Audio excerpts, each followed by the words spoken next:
Hello दोस्तों, स्वागत है आपका हमारे चैनल बाबा महाकाल रेफ्रिजरेशन पर। आज हम free repairing washing machine course का डे 10 लेकर आए हैं, जिसमें आप देख सकते हो यह गोदरेज कंपनी की वॉशिंग मशीन है। इसका ना तो ड्रायर चल रहा है और ना ही वॉशर चल रहा है। तो आप जब भी किसी कस्टमर के यहाँ पर जाते हो तो कैसे वॉशिंग मशीन को चेक करोगे, कैसे फॉल्ट को पकड़ोगे, यह सब आपको मेरी वीडियो में सीखने को मिलेगा। सबसे पहले हम इसके किसी भी कंपनी की वॉशिंग मशीन हो और यदि वह चल नहीं रही हो तो इसके सबसे पहले हम उसके बैक कवर को ही खोलते हैं, जहां से हमें सब समस्याएं पता चल जाती हैं कि आखिर इसमें प्रॉब्लम क्या है। क्योंकि जब आप बैक कवर को इसके अंदर आपको बॉस मोटर और स्पिन मोटर देखने को मिलती है और वायरिंग भी देखने को मिलती है, जहां से हमें पता चलता है कि आखिर प्रॉब्लम क्या है, यह वॉशिंग मशीन क्यों नहीं चल रही है। आप देख सकते हो इस वॉशिंग मशीन के वायर कटे हुए हैं, चूहों द्वारा काटे गए हैं।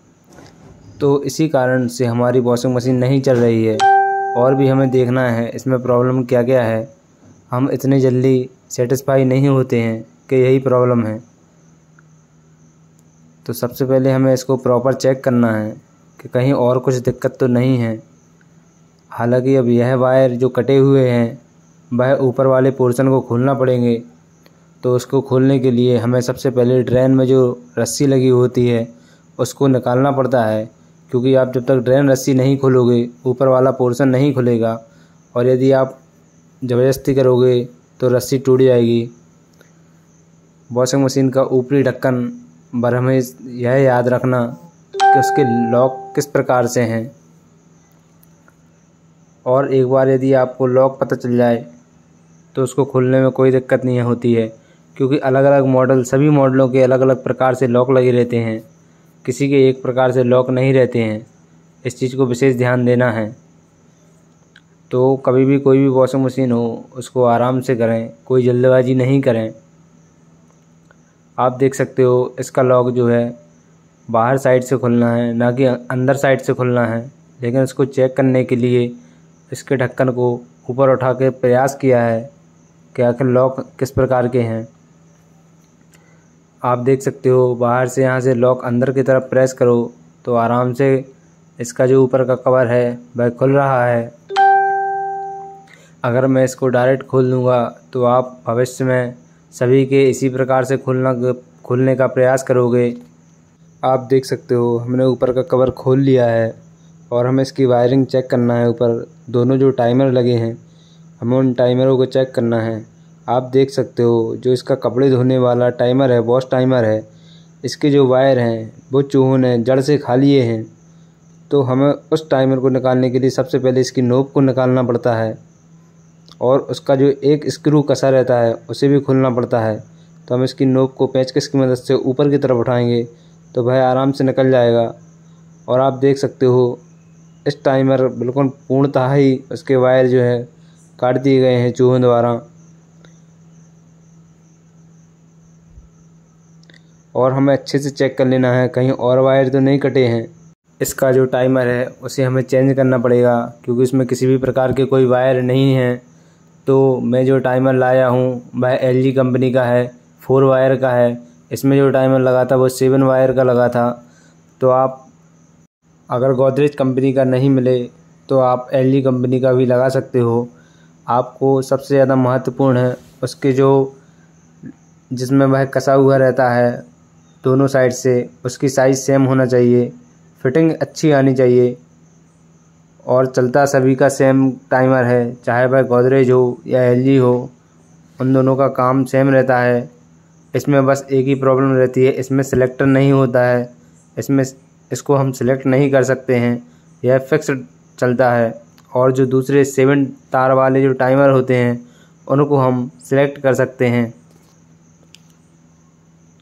हमने इसके टाइमर को कस दिया है और नीचे से जो वायर आए हैं उनको हमें ऊपर की तरफ करना है।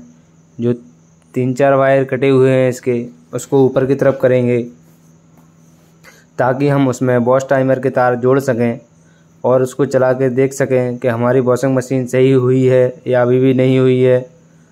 तो सबसे पहले जो वायर नीचे कटे हुए थे उनको हम ऊपर करेंगे।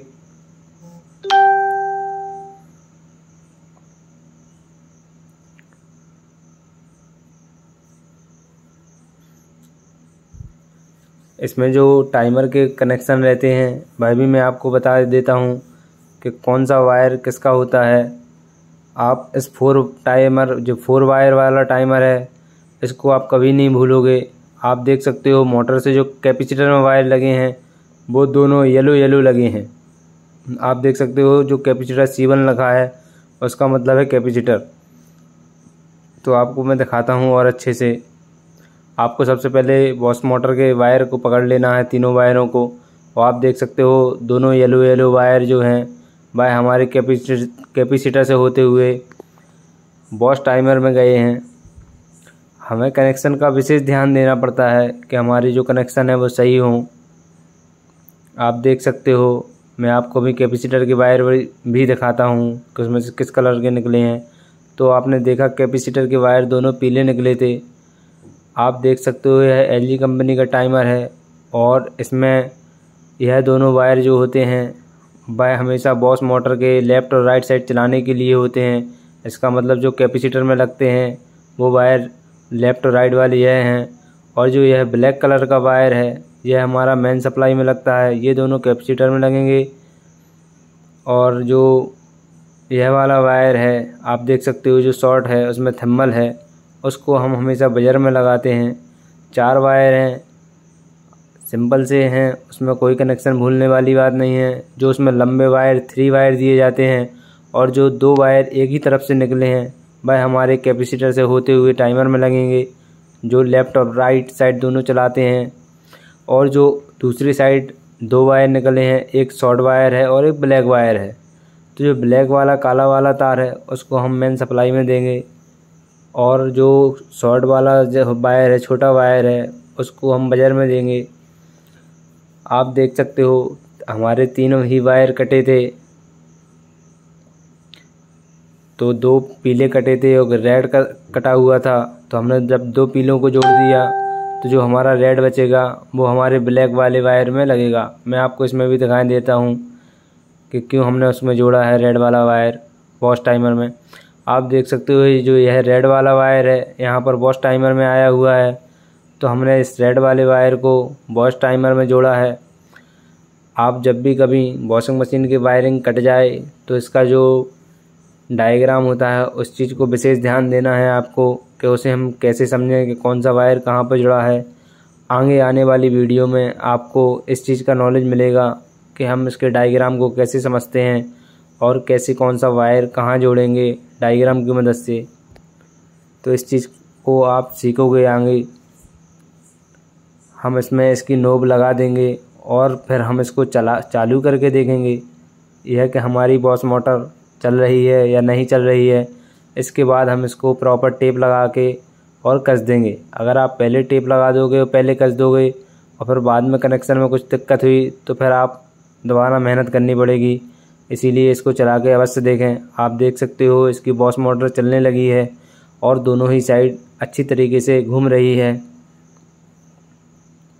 दोस्तों, वॉशिंग मशीन रिपेयरिंग के कोर्स में आपको कोई भी समस्या आ रही हो तो आप मुझे कमेंट कर सकते हैं। वीडियो को पूरा देखा करो, आपको बहुत ज़्यादा नॉलेज मिलेगी। मेरी वीडियो देखने के बाद आपको किसी भी वीडियो को देखने की ज़रूरत नहीं पड़ेगी। आप जो प्लेलिस्ट में दिए दे रहा हूँ वॉशिंग मशीन रिपेयरिंग कोर्स की, अगर आप उसको एक बार देख लोगे तो आपको कभी दिक्कत नहीं आएगी। वॉशिंग मशीन रिपेयरिंग कोर्स में हम इसके सभी वायरों को टेप लगा देते हुए बंद करेंगे, अच्छे से सेट करेंगे, कोई वायर यहाँ से वहाँ ना जाए। और यहाँ पर जो वायर हैं इसको हमेशा याद रखें, किसी भी चीज़ से पॉलीथीन से इसको कवर अवश्य करें, क्योंकि पानी कई बार ड्रेन मोटर जो अपनी स्पिन मोटर होती है वहाँ से आने लगता है, तो वो जलने का बहुत डर रहता है, वायर स्पार्किंग करने का बहुत डर रहता है। इसीलिए उसको हमेशा कवर रखें। और इसका जो ड्रेन वाला जो यह वाला आप देख सकते हो ब्रेक है, जो ड्रायर मोटर का जो ब्रेक है वह टूटा हुआ है रस्सी, तो हमें उसकी व्यवस्था करनी है। क्योंकि आप जब किसी कस्टमर के यहाँ पर जाओगे तो उसको कंप्लीट करके देना है, ना कि उसको जो सिंपल सी समस्याएं हैं उनको सॉल्व करना है। वो तो जब हम उसको कंप्लीट देंगे तो उसमें जो जो ख़राब होगा वह रिपेयर करना पड़ता है। तो इसमें इसका जो ब्रेक था वह रस्सी टूटी हुई थी, तो तो हमें दूसरी रस्सी उसमें बांधना है, क्योंकि ब्रेक का काम रहता है। जब हम अपने ड्रायर को चलाते हैं और ढक्कन को ऊपर की तरफ करते हैं तो हमारा ड्रायर रुक जाता है और ब्रेक लग जाता है, और जब नीचे की तरफ करते हैं तो हमारा ब्रेक नहीं लगता है और ड्रायर चलने लगता है। आप देख सकते हो मैंने इसमें रस्सी लगा दी है। कोई भी रस्सी आप लगा सकते हो, उसका काम केवल ब्रेक को लगाना होता है या ऊपर या नीचे खींचना होता है बस। और यह जो है हमारी रस्सी, ये ड्रेन रबड़ की रस्सी है। इससे हमारी जो पानी बाहर निकलता है वॉशिंग मशीन का, आपको वॉशिंग मशीन टाइमर के वायर अच्छे से लगाना है, जिसमें वह आपस में वहीं ड्रेन रबड़ के जो रस्सी है उसमें नहीं बिधे, इस चीज़ का ध्यान रखना है। ढक्कन लगने में बहुत आसान होता है, सीधा रखो और ऊपर से प्रेस कर दो उसके लॉक को तो वह लग जाता है। और खोलना भी आसान होता है, थोड़ी इसको समझना पड़ता है कि इसके लॉक कैसे लगे हुए हैं, और आप जब एक बार समझ लेते हो तो आसानी से खुल जाता है। इसकी जगह पे हम इस रस्सी को निकाल के जो हमने रस्सी लगाई है उस रस्सी से इसको हम बांध देंगे। ढक्कन, इस रस्सी को बांधने के लिए हमें ढक्कन को ऊपर करना पड़ता है और फिर हमें उसको बांधना पड़ता है। अगर आप ढक्कन नीचे करके बांधोगे तो यह काम नहीं करेगी, और यदि आप उसके ब्रेक को बांधोगे ही नहीं तब यह मोटर नहीं चलेगी। इस चीज़ का विशेष ध्यान देना है। कई बार क्या होता है कि हमारा जो रस्सी टूट जाती है तो ड्रायर नहीं चलता है और हमें लगने लगता है कि हमारी मोटर ख़राब हो गई है, तो इस चीज़ का विशेष ध्यान दें। हमारा स्पिन और वॉश टब दोनों ही चल रहे हैं। इसकी पहली वाली जो वीडियो थी डे 9, उसमें हमने जो टाइमर था वह सिलेक्टर के साथ वाला टाइमर चेंज करके बताया है।